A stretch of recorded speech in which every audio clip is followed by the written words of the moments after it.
Welcome to another video of the Inalienable Right Guys.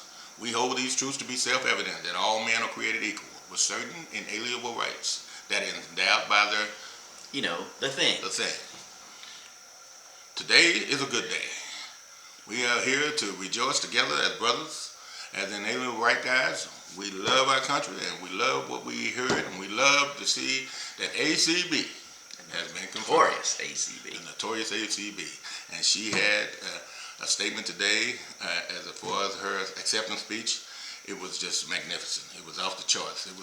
It proved that something that we as those on the right understand, that we are sound mind, that was a sound mind woman. She had no reason to be taken through the gauntlet like they tried and attempted. But something else stood out. I thought Judge Roberts would be sworn in, but Trump pulled another one of his Trump moves, and the dean, Clarence Thomas.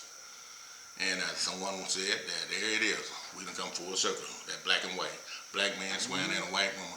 And think about this. This is some of the left's talking points and narrative, that they always in it for the black person. They always in it for the woman. They always in it for the disenfranchised and the least of us. But here it is. Trump put all this together and set it on a table, on a platter. And they tried to tear it down. I heard that lady out of Hawaii, Orono, said she voted when the vote came down. She voted not no, but hell no. And then they said she stormed out of the place. These people are angry. And now they all in the public spectrum, all in the public life, saying what they're going to do to stack the courts, to make her life miserable, to make the American life miserable, essentially. And I'm going to try to see what Mark's take on this is.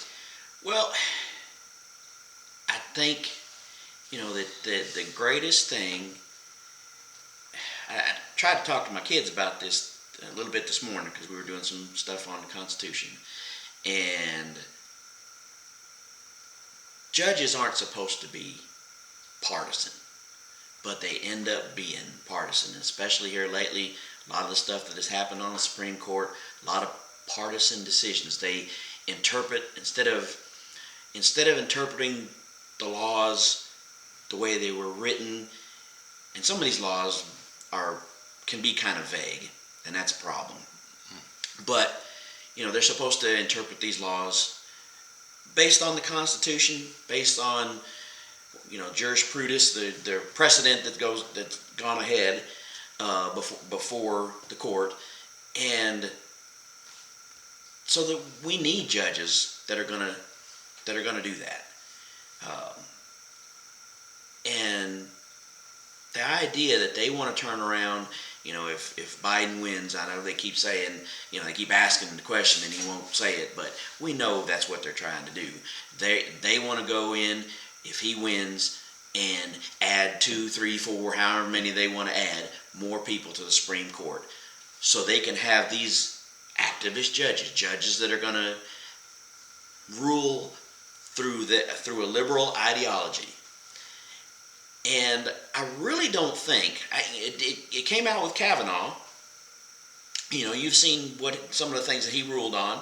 He didn't rule in a conservative way on some of the things that have come up before the court. I don't think she's really going to be that way either. She's going to run it right down the line. I really think that's the case. But it's frustrating to think that they want to turn around and pack the courts, as they say. If that's what happens, that'd be terrible, because that's the opposite of what our government is based on. We should have a justice system that rules in accordance to what the Constitution is. And I realize a lot of these on the left, they don't like the Constitution anyway. They just soon get rid of it. They think it's outdated. It's old-fashioned. Several of them said, wasn't it Cory Booker or one of them come out and basically said, yeah, we need to get rid of it. Right. And I think I remember a question, correct me if I'm wrong, but they was asking about a super precedent ruling, sort of like Brown versus Board and the civil rights ruling, which they said nobody in their right mind would think about striking anything like that down. But I do believe what it's stirring these leftist liberals up. They keep trying to throw in this Trojan horse of striking down the Obamacare, not the individual mandate, but the pre-existing conditions. They keep beating this horse, but I know what they are. It's that one, they want to make a super president. That's that Roe versus Wade. Right. Yeah. This is what got these people in stir. Because they done federally mandated, and what you were saying earlier about the partisans. Once that happened, that was like a contaminated bomb in the Supreme Court. Everything else went from partisan. It was already probably way before that, but it became so glaring that after Roe versus Wade, that the president was elected also not to take care of the country, but to put Supreme Court justices there, and that's why still to this day it weighed heavy on who would be the next president, and I believe this by virtue of the excellent record that Donald J. Trump has showed the country and showed he's a man of his word. I believe this alone could get him reelected, but the partisanship. If you think about it, I think about 44 when he put in these two ladies, and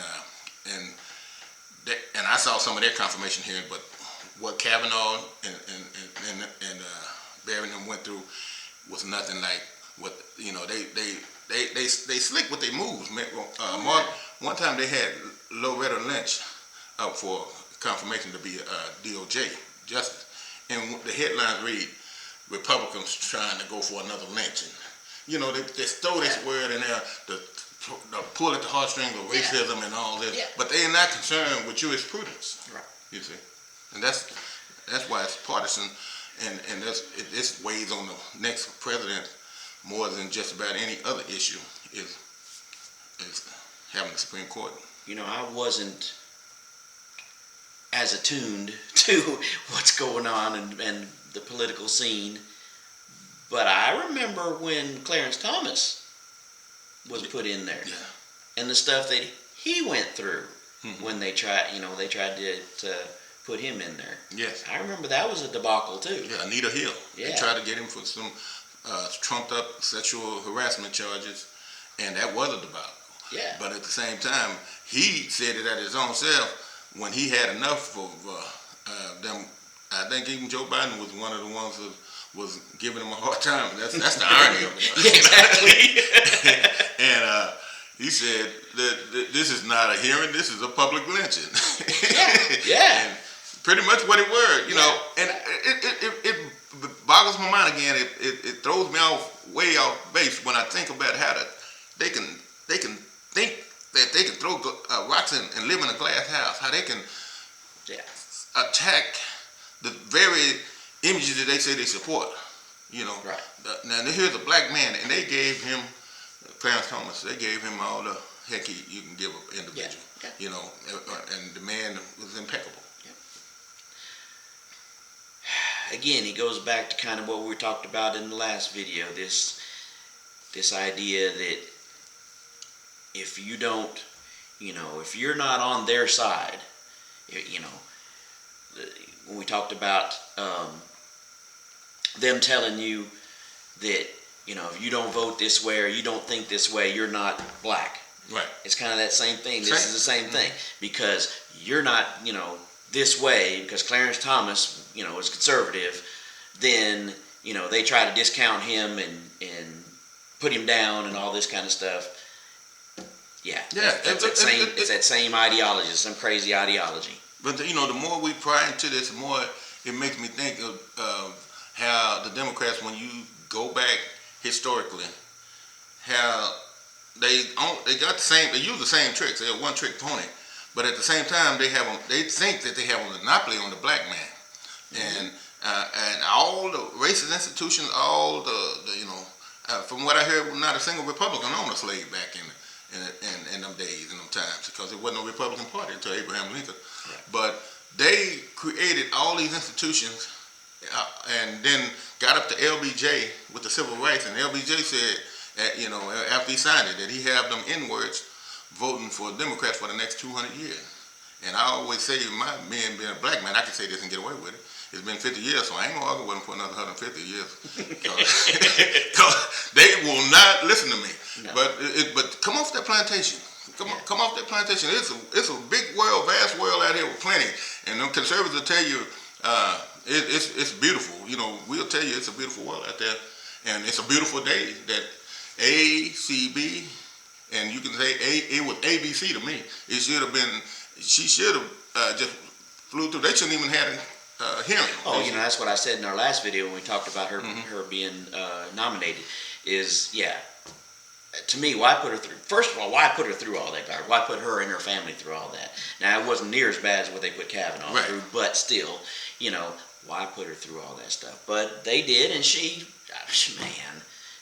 perfect. You know, she just dealt with it like nobody's business. You know, like it's just like not even breaking a sweat. You know, Exactly. like, okay, whatever. And you know, and I'm sure that she's dealt with enough as a lawyer and you know all that. She's probably dealt with a lot of stuff that, you know. Yes, especially sitting from the judge.